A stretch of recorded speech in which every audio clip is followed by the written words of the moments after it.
The White House wants to give the EV industry a charge in the form of millions of dollars to improve public charging stations and infrastructure. Phil LeBeau joins us now with more on this story. Phil.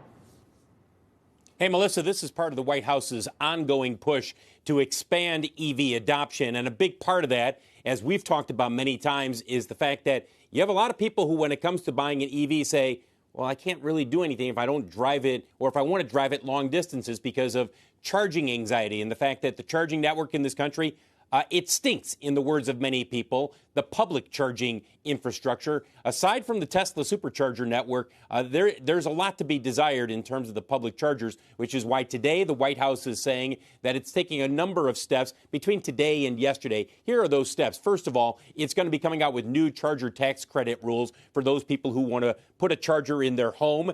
They're also putting $46 million into EV worker training, not just to work on EV batteries, electric vehicles, but also chargers and charging networks. And speaking of public chargers, yesterday the White House said it's going to put $149 million into fixing and upgrading the public chargers.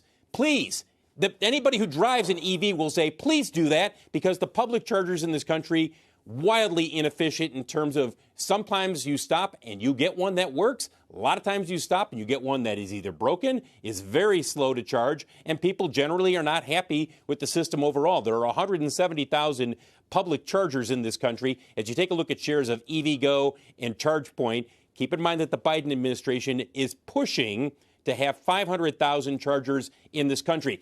Look, 500,000 chargers is great. 500,000 chargers ain't great if they aren't working well. So they've got to be up to speed. That's a big hill to climb by the end of 2026. Also, take a look at shares of Tesla and Rivian. The market share for electric vehicles, pure electric vehicles in this country last year was 7.2%. That is expected to get up closer to 9-10% by the end of this year, depending on how demand is. And don't forget, we hear from Tesla with its Q4 results and what they say for guidance for 2024. That will be next week. Guys, back to you.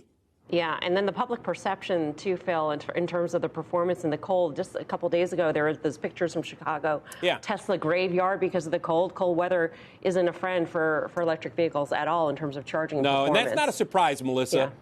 Yeah. That should not be a surprise at all. That's not just electric vehicles. Any battery-operated equipment is going to perform much lower, if struggle to perform at all, in super cold weather. I mean, that should not come as a surprise. I saw these stories and I thought to myself, who told you that a battery would work well when it's -5 outside? That's just the nature of electric vehicles. Right, but when weakening demand is already there, it doesn't help, that's for sure. Phil, I want to get to some of the headlines that we're seeing crossing on Spirit Airlines. Reuters is reporting that Spirit is pushing JetBlue to appeal that decision that blocked the merger, reportedly urging JetBlue to exhaust its legal options to complete the deal. Sort of underscores, the headlines that we've seen lately in terms of Spirit's options and the limited options that they may have. And because you said limited options, that's the key thing to focus on, Melissa. They don't have a lot of good choices here. What are their choices? Drop it all together and look at their finances. I mean, we have documented this, and we'll talk more next hour about how quickly they could run out of cash and go either to Chapter 11, and according to Helene Becker at Cowen, amongst others, there's the possibility that they could face liquidation. Now, Spirit is not planning on liquidating. Spirit's best option probably at this point is to say to JetBlue, appeal. If you appeal, we have a shot at least at this coming together. If you're JetBlue, you're also looking at this saying, okay, this Spirit is worth far less than we originally proposed this. And B, we've got shot down with the Northeast Alliance. We got shot down the first time on merging with Spirit. Do we really think it'll succeed on appeal?